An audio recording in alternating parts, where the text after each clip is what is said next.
सुप्रभात।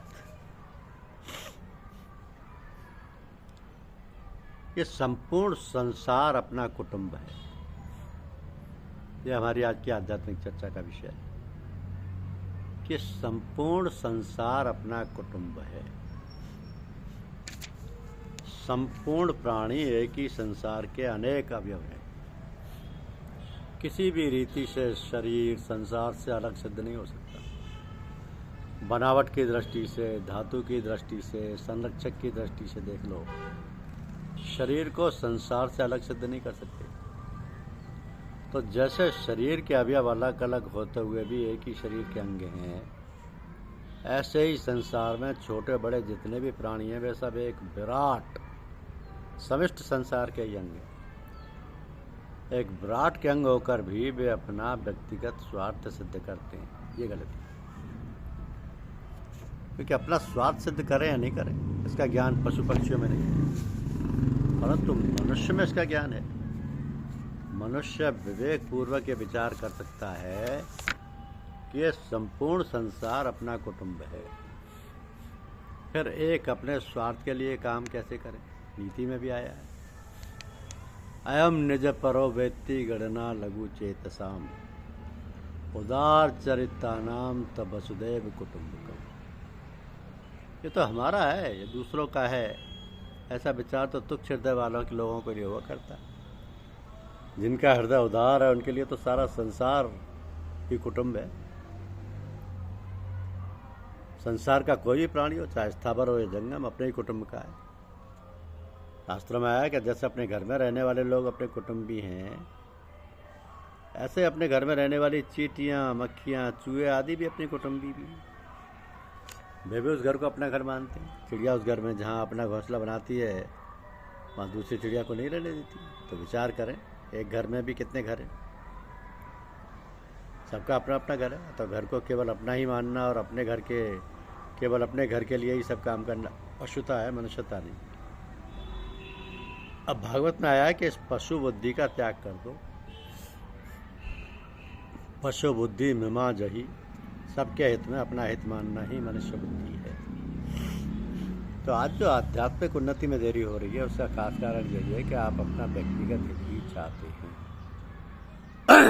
अर्थात अपने व्यक्तित्व को परिच्छिन्नता को कायम रखते हैं कि मेरी मुक्ति हो, मेरे को सुख मिले, मेरा हित हो, मेरा मतलब सिद्ध हो।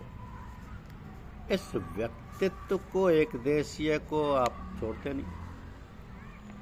पशु का जो स्वभाव है उसी स्वभाव को लेकर आप काम करते हैं। अब जैसे हाथ, पैर, इंद्रियां, प्राण, मन, मस्तिष्क आदि एक ही शरीर के अनेक अवयव हैं और ये सब मिलकर शरीर निर्वाह के लिए काम करते हैं। तो इन सबके काम तो अलग अलग हैं, पर अलग अलग काम करते हुए भी ये परस्पर एक दूसरे के हित में लगे रहते हैं। अब ऐसे ही संसार मात्र के जो अनेक प्राणी हैं उन सबको भी मिलकर समष्ट संसार के हित के लिए काम करना चाहिए।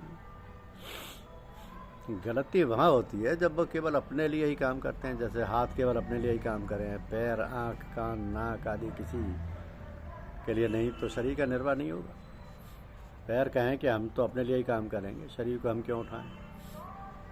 हाथों को हम क्यों उठाएं, तो शरीर का काम नहीं चलेगा। इस तरह स्वार्थ में आकर हर प्राणी अपना स्वार्थ सिद्ध करना चाहे तो संसार का काम नहीं चलेगा। अपने स्वार्थ के लिए काम करने से ही काम बिगड़ता है। संपूर्ण प्राणी एक ही संसार के अनेक अवयव हैं। किसी भी रीति से संसार से अलग अलग सिद्ध नहीं हो सकते। बनावट की दृष्टि से, धातु की दृष्टि से, संरक्षक की दृष्टि से देख लो, संसार को अलग सिद्ध नहीं कर सकते, अलग सिद्ध नहीं कर सकते।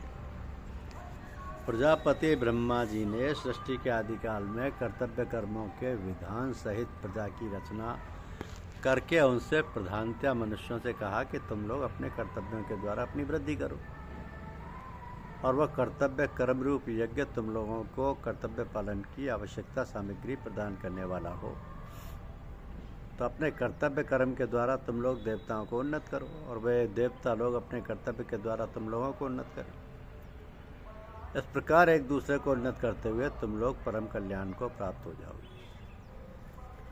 अब तात्पर्य यह है कि आकाश, वायु, अग्नि, जल और पृथ्वी के देवता तथा चंद्र, सूर्य आदि देवता मात्र जीवों की वृद्धि करें, उनका पालन करें, उनकी सेवा करें, मनुष्य के द्वारा देवताओं का पूजन करें, उनकी वृद्धि करें, उनकी सेवा करें। तो यहाँ देव शब्द उपलक्षण रूप से है, तो देव शब्द के अंतर्गत मात्र प्राणियों को लेना चाहिए। मनुष्य का कर्तव्य मात्र प्राणियों के हित चाहना है, उनकी सेवा करना है। इसलिए मनुष्य को अपने अपने कर्तव्य कर्मों के द्वारा दूसरों की सेवा करनी चाहिए। जैसे ब्राह्मण अपने ब्राह्मणोचित कर्म से सबकी सेवा करे, क्षत्रिय अपने क्षत्रियोचित कर्म से सबकी सेवा करे, वैश्य अपने वैश्योचित कर्म से सबकी सेवा करे और शूद्र अपने शूद्रोचित कर्म से सबकी सेवा करे। इस प्रकार एक दूसरे की सेवा करने से परम श्रेय की प्राप्ति हो जाएगी। तो परम श्रेय की प्राप्ति में केवल अपने स्वार्थ भावना ही बाधक है। आपके पास जितनी वस्तुएं हैं वह समष्टि की हैं और सबकी सेवा के लिए। उन वस्तुओं से अपना निर्वाह भी एक दूसरे की सेवा के लिए करो, अपने सुख भोग के लिए नहीं। यही तन कर फल विषय न भाई। मनुष्य शरीर का उद्देश्य विषय भोग करना है, संसार का सुख लेना नहीं। तो प्रत्युत सेवा सबकी करना, इसलिए सबको सुख कैसे पहुंचे, सबको आराम कैसे पहुंचे, सबका भला कैसे हो, यही चिंतन करो, यही विचार करो। ब्रह्मा जी कहते हैं कि यज्ञ से भावित हुए देवता भी तुम लोगों को कर्तव्य पालन की आवश्यक सामग्री देते रहेंगे। इस प्रकार उन देवताओं से प्राप्त हुई सामग्री को दूसरों की सेवा में लगाए बिना जो मनुष्य स्वयं ही उसका उपभोग करता है वो चोर ही है। क्योंकि मनुष्य को जो सामग्री मिली है वो सबकी सेवा करने के लिए मिली है, केवल अपने उपभोग के लिए नहीं। तो जो अकेला उसका उपभोग करता है उसको चोर कहा गया। स्तेनैव सह, अगर मिली हुई सामग्री अपने उपभोग के लिए ही होती है तो उसको चोर नहीं कहते। इसलिए मनुष्य अगर मिली हुई सामग्री अपने उपभोग के लिए होती है तो उसको चोर नहीं कहते। क्यों?